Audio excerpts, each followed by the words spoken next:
थोड़ी थोड़ी लूट होती गई 6ठी 7वीं शताब्दी से लेकर के और 21वीं शताब्दी तक लूट चल रही है,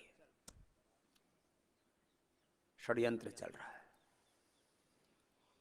और आर्थिक, सामाजिक, सांस्कृतिक लूट, गुलामी और पराधीनता में, परतंत्रता की बेड़ियों में, जंजीरों में अभी भी हम जकड़े हुए हैं और हम मान रहे हैं हम आजाद हो गए। कपालभाति के साथ बाह्य प्राणायाम उज्जाई।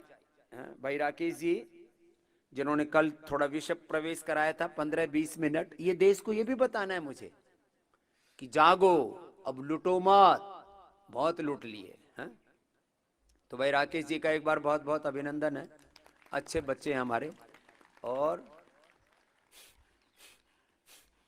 कपालभाति हो गया, बाह्य प्राणायाम उज्जाई और अनुलोम विलोम करते करते लुटे जा रहे हैं। अब अपने आप को बचा लो, अब तो योग आयुर्वेद स्वदेशी अपना लो, अपनी संस्कृति अपना स्वधर्म अपना लो।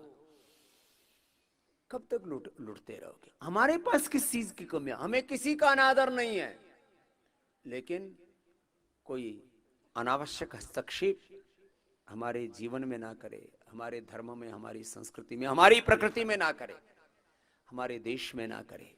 इसी का नाम है स्वदेशी, अपने स्व में, अपनी निजता में जीना। हाँ, तो चलो बाह्य प्राणायाम उज्जाई, फिर अनुलोम विलोम तो करेंगे ही करेंगे। और जो है कल 3,000 लाख करोड़ रुपए से ज्यादा की तो लूट किन की? अंग्रेजों ने, ब्रिटिशर्स ने और यूरोपियंस, थोड़े पुर्तगीज मान लो, थोड़ा और इधर वाले मान लो। लूट को 3 भागों में बांटो। उसके ऊपर इस बार का संपादकीय होगा योग संदेश में, पूरा पढ़ना आप लोग भी। एक, विदेशी आक्रांताओं के द्वारा लूट, विदेशी आक्रांता उनके द्वारा लूट, मुगल और अंग्रेजों के पहले की, फिर अंग्रेजों के और ब्रिटिशर्स और यूरोपियंस के द्वारा लूट, और तीसरी इस समय आजाद भारत में लूटे जा रहे हैं। अभी भी ये सिलसिला बंद नहीं हुआ है। 3 तरह की लूट है, और वो सारी लूट जब देश के सामने रखेंगे ना, तुम्हारे रोंगटे खड़े हो जाएंगे। हाँ चलो कर लो, तुम्हें कुछ तो जागोगे ही, हमारा काम है जगाना, करो।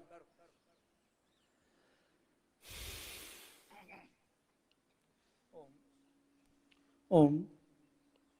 पूरे देश को जगाने वाले, स्वदेशी को धरातल पर उतारने वाले परम पूज्य स्वामी जी महाराज के चरणों में मैं भारत के सभी नागरिकों की ओर से कोटि कोटि नमन करता हूं, वंदन करता हूं, प्रणाम करता हूं। परम पूज्य स्वामी जी महाराज ने जैसा कहा, जो सुबह सुबह पूज्य स्वामी जी महाराज पूरे देश के ब्रेन की प्रोग्रामिंग करते हैं, ये बहुत बड़ी बात है। रोगी व्यक्तियों को कैसे रोग ठीक हो सकता है इसका रास्ता दिखाते हैं, और भारत हमारा पूर्वज कितने अमीर थे, कितने समृद्धशाली थे, ये हमें बताते हैं। और हमें यदि इस गौरव का भान हो जाए, किसी बच्चे को यदि ये पता हो कि तुम्हारे दादाजी, तुम्हारे परदादाजी इतने अमीर थे, तो उसके माइंड में एक टारगेट सेट हो जाता है कि मैं भी इतना कमा सकता हूं, मैं भी ये कर सकता हूं, क्योंकि मेरे अंदर भी उन्हीं पूर्वजों का डीएनए है, उन्हीं पूर्वजों का खून है। तो परम पूज्य स्वामी जी महाराज का उद्देश्य, ये बातें बताने का उद्देश्य ये है कि भारत यदि विश्व गुरु था, विश्व से सबसे समृद्ध था, अमीर था, तो वो आज भी बन सकता है, आज भी भारत के अंदर वो ताकत है। परम पूज्य स्वामी जी महाराज ने जैसा बताया, 6ठी शताब्दी से लेकर जो विदेशी आक्रमणकारियों ने लूट की, उस लूट में अभी जो आंकड़े आएंगे उसमें कई बार आपको यकीन नहीं होगा। उससे पहले मैं बस एक तथ्य रखना चाहता हूं, सामने स्क्रीन पर भी आपको दिखाई देगा।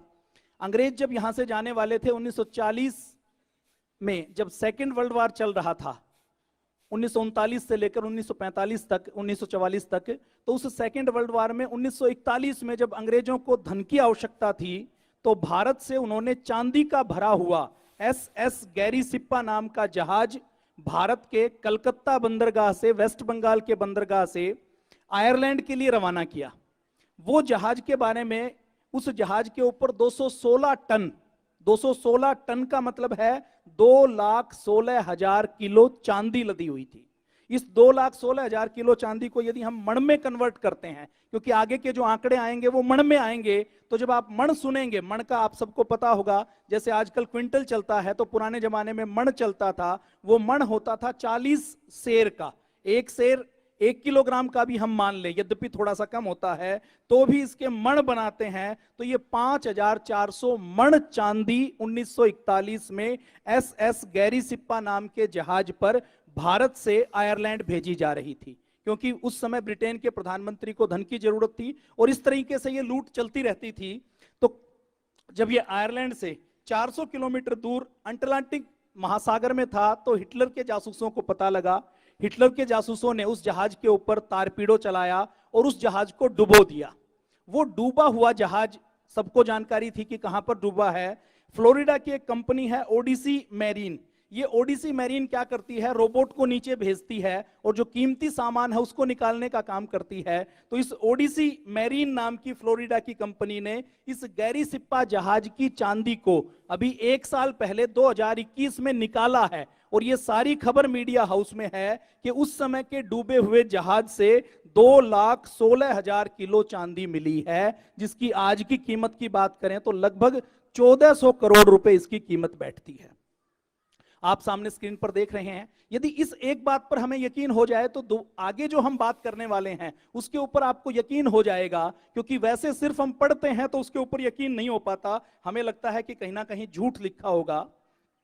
देखिए हमारा भारत कितना समृद्धशाली था, आप अंदाजा लगा लीजिए। एक बर्नियर नाम का फ्रांसीसी यात्री जो पेरिस में रहता था, वो भारत आया था, 16वीं शताब्दी में भारत आया था। औरंगजेब के भाई दारा शिकोह के पास उसके डॉक्टर के रूप में रहता था, चिकित्सक के रूप में रहता था। 12 साल तक मुगल दरबार में रहा और वो भारत के बारे में कहता है कि भारत दुनिया में ऐसा गड्ढा है जहां से चारों ओर से अलग अलग रास्तों से सोना और चांदी दिन रात बह बहकर आता है। पूरी दुनिया का यदि कोई सबसे धनी देश है तो वो केवल भारत है, ऐसा बर्नियर फ्रांसीसी यात्री कहता है।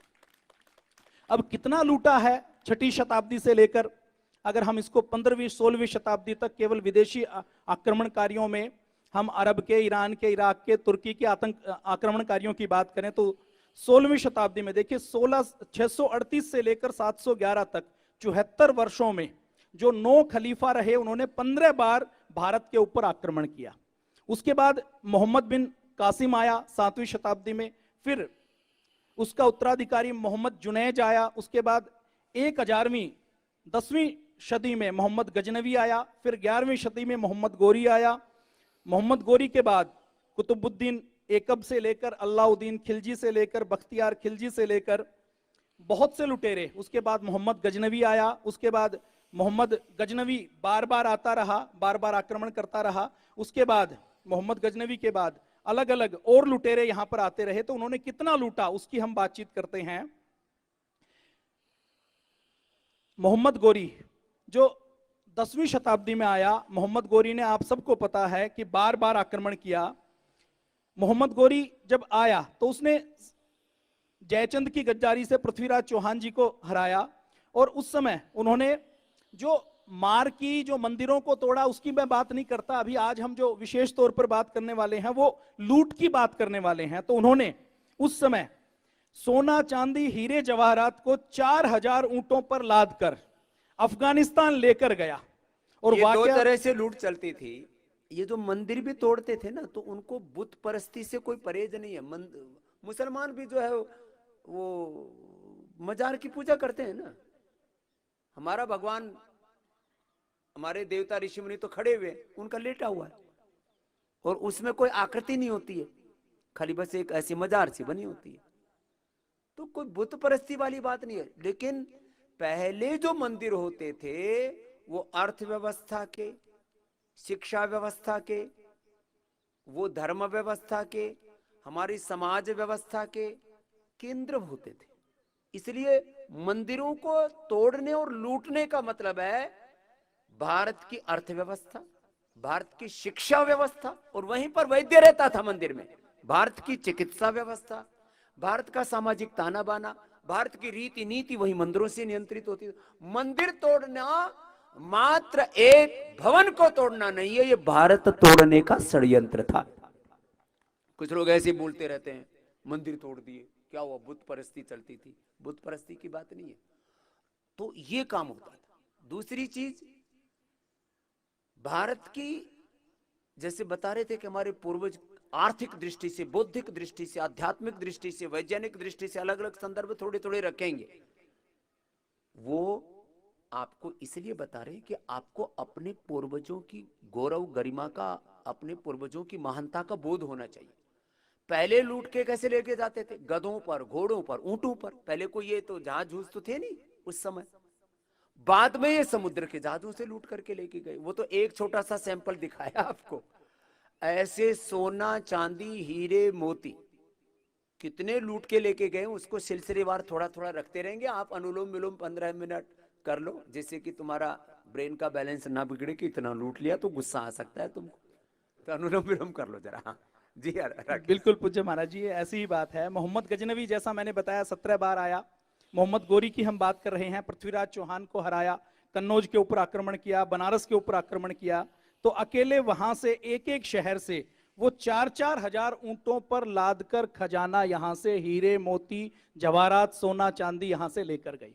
अब इस खबर को अगर हम ये जहाज वाली खबर के बिना पढ़ें तो हमें ये लगेगा कि किसी ने वैसे ही गप्प मार रखी होगी, जीरो लगाने में भूल कर दी होगी। लेकिन जब ये जहाज की खबर पढ़ते हैं कि एक जहाज डूबा, उस एक जहाज के ऊपर 2,16,000 किलो चांदी थी और उसको रिकवर किया है, ये हिस्टोरिकल फैक्ट है आपके सामने, आज उसके प्रमाण है, आप उसको क्रॉस चेक कर सकते हैं। और उसमें अगर मण हम बनाते हैं तो 5,400 मण बैठता है। अब अगर आप इसको ऊंट के ऊपर लेकर जाएंगे तो ऊंट के ऊपर जो जो राजस्थान के, हरियाणा के रहने वाले हैं वो सब जानते हैं कि ऊंट के ऊपर 3-4 मण से ज्यादा नहीं लाद सकते।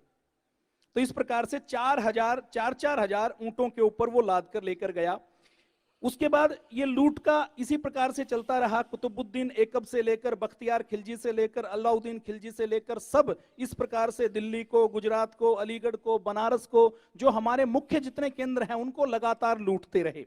अच्छा, पूज्य स्वामी जी महाराज ने जैसा कहा कि हमारे यहाँ धन संपत्ति कितनी थी, एक प्रमाण और देख लीजिए तो आपको इसके ऊपर अच्छे से यकीन हो जाएगा। फिर आपको ये नहीं लगेगा कि क्या हमारे पास वाकई में इतना सब सोना चांदी था, इतने हम अमीर थे। क्योंकि पुस्तकों में हमें क्या पढ़ाया गया है कि हमारे पूर्वज तो जाहिल थे, वो तो अनपढ़ थे, वो तो गंवार थे, उनके पास तो कुछ धन संपत्ति थी, दरिद्र थे, पाषाण युग में जीते थे, दरिद्र थे, पाषाण युग में जीते थे, खाने पीने का नहीं पता था, शिक्षा नहीं थी, कोई ज्ञान विज्ञान के नाम पर चीज नहीं थी। पूज्य स्वामी जी महाराज अभी चिकित्सा के बारे में, आयुर्वेद के पक्ष बताते हैं, उसके बारे में बड़ी हीनता के भाव हैं और उसके गौरव के भाव जगाना पहले आवश्यक है। तो पद्मनाभन मंदिर आपने नाम सुना होगा, भारत का एक स्टेट है केरल, केरल में पद्मनाभन मंदिर है।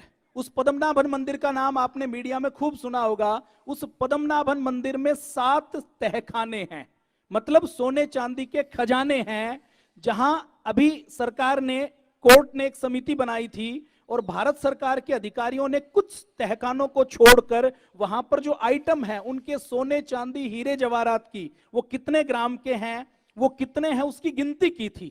और कुछ तहखानों की जो गिनती की थी उसमें यह पाया गया था कि लगभग 1.5 लाख करोड़ रुपए की तो हम गिनती कर चुके हैं।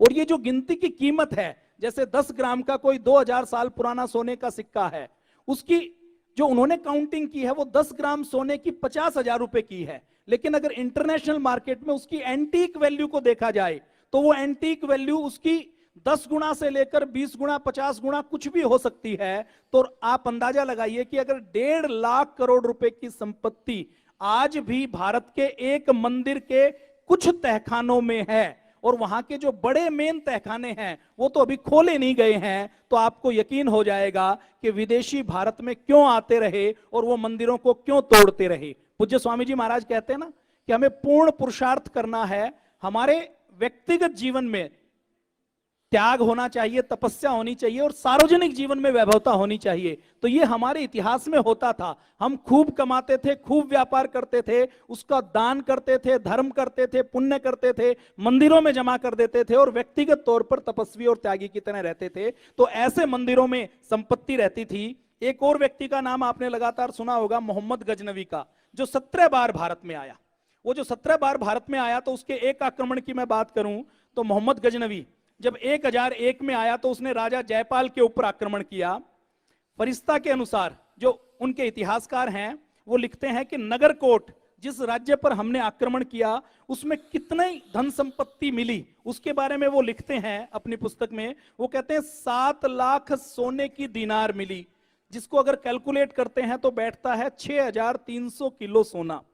इसी प्रकार से वो कहते हैं कि 700 मण, अब ये 700 मण में आपको सीधा बताता कि 700 मण चांदी मोहम्मद गजनवी लूट कर लेकर गया तो आप यकीन नहीं करते, लेकिन आप उस जहाज की फोटो को याद कर लीजिए। अगर 1941 में भी इतना सोना और चांदी भारत में था कि 2 लाख किलो चांदी भारत से बाहर भेजी गई और जो आज रिकवर की गई है, तो आपको इसके ऊपर सहज यकीन हो जाएगा। तो 700 मण चांदी के पात्र वहां से लेकर गए, 200 मण शुद्ध सोने की और मुद्राएं लेकर गए, 2000 मण चांदी जो रा फॉर्म में थी, जिसके आभूषण या कुछ बर्तन नहीं बने हुए थे, जो सिल्लियों के रूप में थी, वो लेकर गए, जो लगभग 80,000 किलो बैठती है।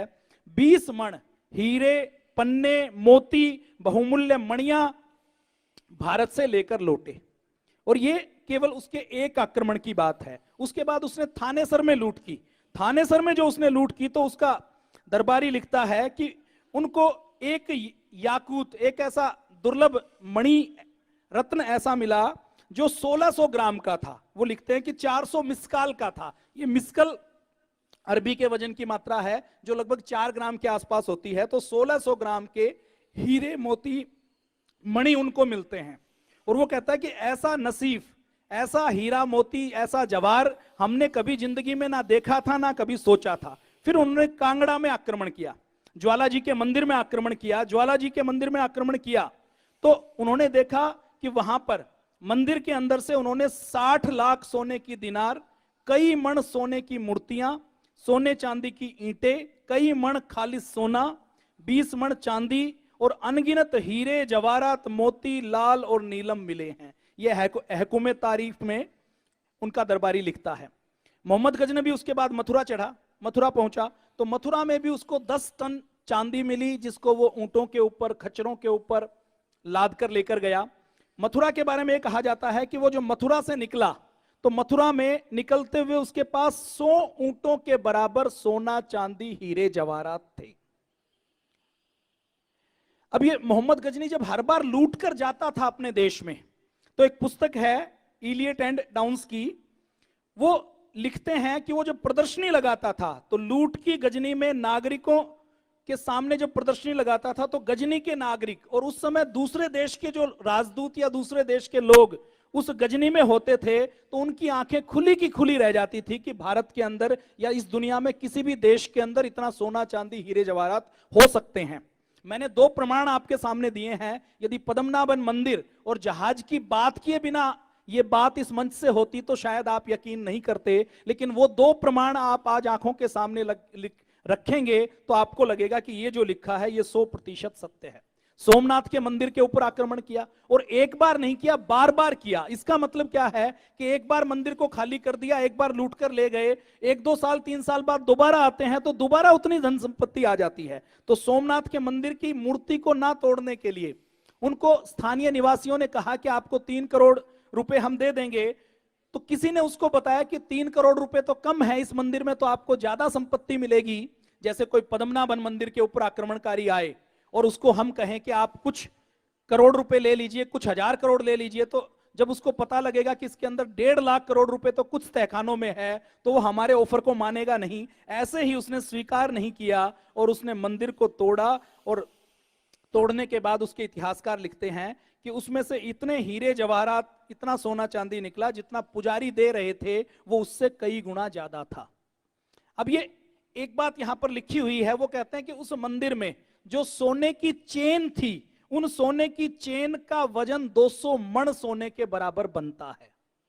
मैं इसको नहीं कह रहा कि ये 200 मण है या इससे कुछ कम ज्यादा है, पर अगर हम पद्मनाभन मंदिर को सामने देखते हैं तो हमें लगता है कि ये सत्य लिखा होगा, इसमें झूठ होने की गुंजाइश नहीं है। उसके बाद एक और आक्रमणकारी का नाम आपने सुना होगा, नादिर शाह का। नादिर शाह 17वीं शताब्दी में भारत आया। और ये मैंने जो मोहम्मद गजनवी की बात की है, तो मोहम्मद गजनवी के कुछ आक्रमणों की बात की है।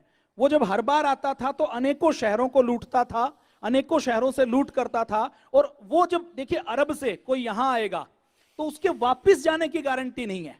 उसके साथ में जो लोग हमलावर आते थे उनको भी ये पता था कि वो जब घर से आते थे तो सिर के ऊपर कफन बांध कर आते थे, अपने घर वालों से कहकर आते थे कि कोई गारंटी नहीं है कि हम दोबारा वापस आएंगे कि नहीं आएंगे। तो आप कल्पना कीजिए कि ऐसी कितनी समृद्धि होगी कि लोग सिर पर कफन बांधने के लिए भारत की ओर दौड़े चले आते थे। अब नादिर शाह की हम बात करें तो नादिर शाह ने दिल्ली के दरबार पर हमला किया।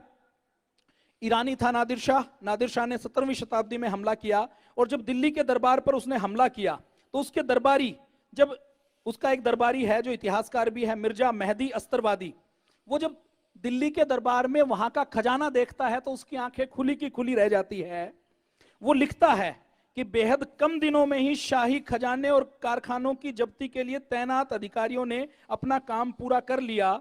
यहां तो हीरे मोती जवाहरात रत्न सोने चांदी के बर्तन और दूसरी चीजों का सागर है, और इनकी संख्या इतनी ज्यादा है कि हमारे खजांची और मुंशी सपने में भी इनको बहीत खातों में दर्ज नहीं कर पाएंगे।